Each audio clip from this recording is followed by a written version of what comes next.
প্রিয় নবম শ্রেণীর শিক্ষার্থীরা, আশা করছি তোমরা বাসায় ভালো আছো, সুস্থ আছো এবং নিয়মিত পড়াশোনা করছো। আজকে তোমাদের পদার্থবিজ্ঞান বিষয়ের তৃতীয় অধ্যায়ে এর একটি সম্পূর্ণ নতুন পর্ব নিয়ে হাজির হচ্ছি। আমি রসরাজ রায়, সহকারী শিক্ষক, পদার্থবিজ্ঞান, police college school and college, Rangpur. এই যে অধ্যায়টি তোমাদের সাথে আলোচনা করছি সে অধ্যায়টি হচ্ছে বল। আমি আজকে নতুন পর্ব আলোচনা করছি। তোমাদের এই যে চ্যাপ্টারটি আছে এই চ্যাপ্টারে আজকে যে বিষয়গুলো নিয়ে আমি আলোচনা করব তা হচ্ছে নিউটনের তৃতীয় গতিসূত্র এর গাণিতিক ব্যাখ্যা। তৃতীয় গতিসূত্রটি খুবই গুরুত্বপূর্ণ একটি আমাদের পদার্থবিজ্ঞানে খুবই গুরুত্বপূর্ণ বিষয়। এই বিষয়টি নিয়েই আমরা আজকে আলোচনা করব। তার সাথে আমি তোমাদের গত ক্লাসে যা পড়িয়েছি একটি রিভিউ করব। গত ক্লাসে তোমাদের পড়ানো হয়েছে নিউটনের যে গতিসূত্রগুলো আছে এই গতিসূত্রগুলো এবং তার সাথে নিউটনের যে দ্বিতীয় গতিসূত্র ছিল এই দ্বিতীয় গতিসূত্রের গাণিতিক যে প্রকাশটি ছিল এটি বলা হয়েছে। তাহলে নিউটনের গতিসূত্র হচ্ছে তিনটা, তোমরা জানো। প্রথম সূত্র হচ্ছে প্রত্যেক বস্তুর একটা জড়তা ধর্ম থাকে, অর্থাৎ এই বস্তু যে অবস্থায় থাকে সে অবস্থায় থাকতে চাওয়ার প্রবণতা। এই জড়তাটাকে আমরা প্রথম সূত্রে আখ্যায়িত করেছিলাম এবং বস্তুর জড়তার পরিবর্তন করতে গেলে তার উপর বল প্রয়োগ করা উচিত বা বল প্রয়োগ করতে হবে, এছাড়া বস্তু তার অবস্থান পরিবর্তন করবে না। এখানে মূলত বস্তুর উপরে যে বলের যে কনসেপ্ট, বলের যে ধারণাটা, এই ধারণাটি দেয়া হয়েছে যে বল প্রয়োগের ফলে বস্তুর জড়তার পরিবর্তন হয়, অর্থাৎ তা স্থির বস্তুকে গতিশীল করে এবং গতিশীল বস্তুকে স্থিরে রূপান্তরিত করে। এখন আসা যাক নিউটনের দ্বিতীয় গতিসূত্রতে যা বলা হয়েছিল সেটা নিয়ে। এটিতে ভরবেগের পরিবর্তনের ধারণা দেয়া হয়েছে যে বস্তুর ভরবেগের পরিবর্তন থেকেই আমরা বলের মানটি বের করতে পারবো। তাহলে এই যে বস্তুর উপর ভরবেগের পরিবর্তনের সাথে যে বলের মানের সম্পর্ক, এটি বের করা হয়েছে মূলত নিউটনের দ্বিতীয় গতিসূত্র থেকে। অর্থাৎ এখানে বলের মান বের করার যে বিষয় সেই বিষয়টি আলোচনা করা হয়েছে। অর্থাৎ এখানে বলা যায় একটা রাশিমালা শিখেছি আমরা, F ইকুয়াল ma, অর্থাৎ বল সমান হচ্ছে ভর গুণ ত্বরণ। এই ত্বরণই মূলত বস্তুর ভরবেগের পরিবর্তনের যে রাশিমালা, সেই রাশিমালাটাই হচ্ছে ত্বরণের মাধ্যমে কনভার্ট হয়ে বলে রূপান্তরিত হয়েছে। অর্থাৎ আমরা বলতে পারি F ইকুয়াল ma। এখন আমরা এখানে আলোচনা করব নিউটনের তৃতীয় গতিসূত্র, যেটিতে বলা হয়েছিল যে প্রত্যেক ক্রিয়ারই একটি সমান এবং বিপরীত প্রতিক্রিয়া রয়েছে। এখানে দেখো, একজন মানুষ নৌকাকে পিছন দিক থেকে দিচ্ছে, সে সামনের দিকে এগিয়ে যাচ্ছে, যেটাকে অ্যাকশন বলছি, যেটাকে ক্রিয়া বলছি। ঠিক পিছনের দিকেও এক ধরনের বল দিচ্ছে, যেটাকে আমরা ওকে বলছি রিয়াকশন। অর্থাৎ অ্যাকশন আর রিয়াকশন, ক্রিয়া এবং প্রতিক্রিয়ার মানগুলো সমান, কিন্তু দিকটা ঠিক উল্টোটা।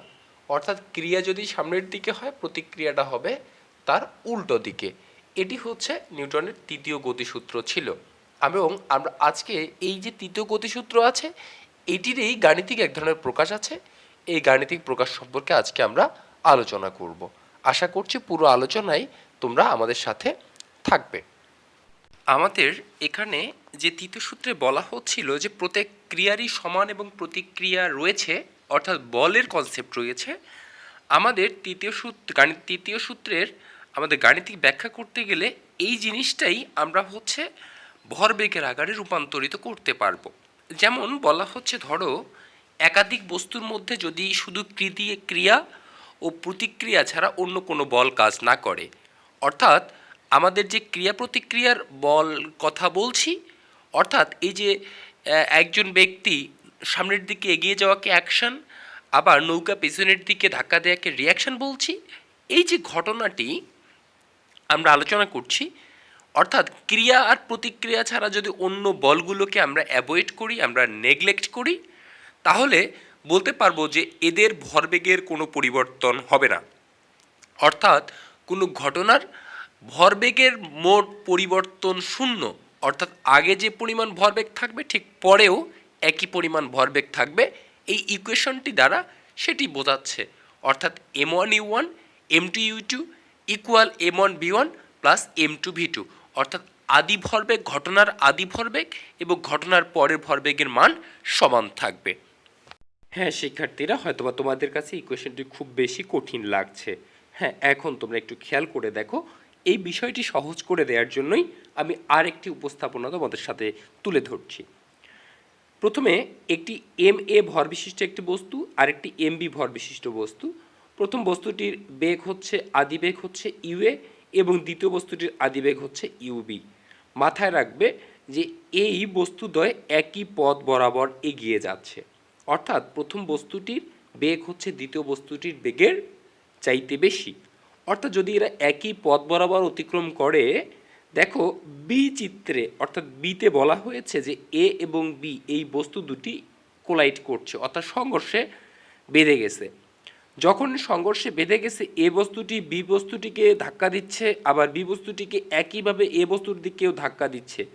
অর্থাৎ আমি দেখাচ্ছি যে এ বস্তুটি বি বস্তুর উপর যে বল প্রয়োগ করছে ওটা হচ্ছে এফ এ বি, আর দ্বিতীয় বস্তুটি অর্থাৎ বি বস্তুটি এ বস্তুটিকে যে বেগ দিয়ে বল প্রয়োগ করছে সেটি হচ্ছে এফ ভি এ। ওকে, এখন সংঘর্ষের পরে আফটার কলিশন সিতে বলা হচ্ছে যে এই সংঘর্ষের পরে এ বস্তুটি যখন বি বস্তুটিকে ধাক্কা দিল, বি বস্তুটি সামনে এগিয়ে যাচ্ছে এবং একইভাবে তার বেগ হয়ে গেল ভিবি এবং এম এ যে বস্তুটি ছিল এর বেগ হয়ে গেল এ ভি এ। অর্থাৎ এক্ষেত্রে ভি এ হচ্ছে প্রথম বস্তুর শেষ বেগ আর ভিবি হচ্ছে দ্বিতীয় বস্তুর শেষ বেগ। এরা সংঘর্ষের পরে এই একই বেগে এগিয়ে যাচ্ছে। এই বিষয়টি আমি যদি একটু বের করে নিয়ে ছোট্ট চিত্রটাতে দেখাই, তাহলে সেখানে তোমরা দেখতে পাচ্ছ কি সেটি একটু ভালো করে খেয়াল করে দেখো। এখানে বলা হচ্ছে যে আমাদের যদি এ এবং বি বস্তুটাকে যথাক্রমে পি এবং কিউ দ্বারা রিপ্রেজেন্ট করি, তাহলে যেটা পাচ্ছি সেটা হচ্ছে পি কিউকে যে বলে আঘাত করছে সেটি হচ্ছে F1 এবং কিউ পিকে যে বলে আঘাত করছে সেটি হচ্ছে F2। অর্থাৎ আমাদের বল একটি ক্রিয়াবল যদি F1 হয়, প্রতিক্রিয়া হচ্ছে F2। এই জিনিসটারই আমরা বলছি যে ক্রিয়াবল আর প্রতিক্রিয়া বলটা সমান। এই যে এ বি থেকে পি কিউ দ্বারা রিপ্রেজেন্ট করছি। এখন ক্রিয়া আর প্রতিক্রিয়া যেহেতু জিনিসটা সমান, এইটারই আমরা এখন গাণিতিক রিপ্রেজেন্টেশনটা দেখব। তাহলে তোমরা খেয়াল করে দেখো, তাহলে তোমাদের কনসেপ্টটি আশা করছি ক্লিয়ার হয়ে যাবে। এক্ষেত্রে ক্রিয়া বল F1 আর প্রতিক্রিয়া বল যদি F2 হয়, তাহলে ক্রিয়া বলটিকে ধনাত্মক আর প্রতিক্রিয়া বলটিকে ঋণাত্মক ধরে আমরা F1 ইকুয়াল মাইনাস F2 লিখতে পাই।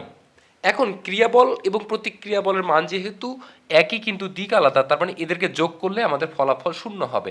ধরো 5 নিউটন পজিটিভ আর 5 নিউটন নেগেটিভ একই পাশে নিয়ে আসলে আমাদের কি হয়ে যাবে, 0 হয়ে যাবে। আর আমরা নিউটনের দ্বিতীয় সূত্র থেকে জেনেছি F ইকুয়াল এম এ, তাই M1 A1 M2 A2 equal 0 লিখতে পারি। এবং আমরা জানি যে ত্বরণের সংজ্ঞা বলেছে যে বস্তুদ্বয়ের বেগের পরিবর্তন ভাগ সময়, তাই A equal B minus U by T. এবং এক্ষেত্রে খুব বেশি মাথায় রাখতে হবে, এক্ষেত্রে যে সময়টি লাগছে এই ঘটনার ক্ষেত্রে, এই সময়টি কিন্তু একই সময়ে ঘটনাটি সংঘটিত হচ্ছে, তাই এখানে টি এর মানগুলো নিজেদের মধ্যেই কেটে চলে যাবে। এই হচ্ছে আমাদের ইকুয়েশন, অর্থাৎ A1 এর মান এবং A2 এর মান যদি একইভাবে বসাই, কারণ এখানে বেগের পরিবর্তন আমরা দেখতে পাবো U1 U2 V1 V2, তাই মানগুলো বসালেই আমরা একটা নতুন ইকুয়েশন পাবো। সেই ইকুয়েশনটির সাথে এখন আমি তোমাদের পরিচয় করিয়ে দিচ্ছি। তাহলে খেয়াল করে দেখো, এখানে আমরা M1 U1 plus M2 U2 equal M1 V1 plus M2 V2 দেখতে পাচ্ছি। অর্থাৎ এক্ষেত্রে M1 আর U1 এরা হচ্ছে বস্তুদ্বয়ের সংঘর্ষের আগের ভরবেগের যোগফল, আর M1 V1 M2 V2 যেহেতু এখানে শেষ বেগের সাথে রিলেট, তার মানে এক্ষেত্রে বোঝা যাচ্ছে যে শেষ ভরবেগের যোগফল। তাহলে আদি ভরবেগের যোগফল আর শেষ ভরবেগের যোগফলের মান হচ্ছে সমান, যেখানে আমাদের M1 M2 U1 U2 V1 V2 কি এই জিনিসগুলোর পরিচয় আমি তোমাদের নিচে দিয়ে রেখেছি। তাহলে এটি আমরা আবার বলছি যে ভরবেগের সংরক্ষণ অর্থাৎ আদি ভরবেগের যোগফল এবং শেষ ভরবেগের যোগফলের মান সমান। ঠিক সেই কারণেই এদেরকে বলছি এটা ভরবেগের সংরক্ষণ সূত্র মেনে চলে। তাহলে আমাদের নিউটনের গতির তৃতীয় সূত্রটা হচ্ছে ভরবেগের সংরক্ষণ সূত্র। আবার বলছি, ভরবেগের সংরক্ষণ সূত্র। আমরা বন্দুক এবং গুলির ক্ষেত্রে একটি ঘটনা খেয়াল করে দেখব। এক্ষেত্রে বন্দুকের বেগ থাকতে পারে, গুলির বেগ থাকতে পারে, বন্দুকের ভর থাকতে পারে, গুলির ভর থাকতে পারে। এই রিলেট করে আমরা একটা ইকুয়েশন বানাতে পারি। আমি ইকুয়েশনটা বলছি এমভি প্লাস এমভি ইকুয়াল 0। এখানে স্মল লেটারের এম, স্মল লেটারের ভি, এগুলো ইউজ করা হচ্ছে। অর্থাৎ গুলির ক্ষেত্রে সব হচ্ছে স্মল লেটারের ডেটাগুলো এবং বন্দুকের ক্ষেত্রে ক্যাপিটাল লেটার ইউজগুলো ইউজ করা হয়েছে। করেও আমরা ভরবেগের সংরক্ষণশীলতার নীতি মেনটেন করতে পারি। এক্ষেত্রে মাথায় রাখতে হবে যে গুলি এবং বন্দুক এ দুয়ের ক্ষেত্রেই আমাদের আদিবেগগুলো 0 থাকে। তার কারণেই M1 U1 M2 U2 এই টার্মটা 0 হয়ে যায়, শুধুমাত্র থাকে MV প্লাস MV ইকুয়াল 0। একটা খুব নোটেবল বিষয় এখানে, সেটি হচ্ছে বন্দুকের বেগটা ঋণাত্মক আসবে। তাই এক্ষেত্রে খুব মেনশন করতে হবে যে মানটি আসবে ঋণাত্মক। ঋণাত্মক দ্বারা বোঝাচ্ছে যে গুলি একদিকে যাবে, বন্দুক আর একদিকে যাবে। আবার বলছি, গুলি একদিকে যাবে, বন্দুক আর একদিকে যাবে। তার কারণেই এখানে বন্দুকের বেগের মানটি আসবে ঋণাত্মক। কিন্তু আমি যদি বন্দুকের বেগের মান দিই তাহলে নেগেটিভ দিব, কিন্তু যদি পশ্চাৎ বেগ বলে দিই তাহলে মানটি পজিটিভ দিব। আই ওয়ান্স রিপিট, যদি বন্দুকের বেগের মান লিখে দিই তাহলে নেগেটিভ দিব, কিন্তু যদি পশ্চাৎ বেগ লিখি তাহলে নেগেটিভ মানটা দিব না। আমরা পরবর্তী ক্লাসে আমরা গাণিতিক সমস্যার সমাধানগুলো করে থাকব। তোমাদের মনোযোগ সহকারে ক্লাস করার জন্য অসংখ্য ধন্যবাদ। ভালো থেকো, সুস্থ থেকো।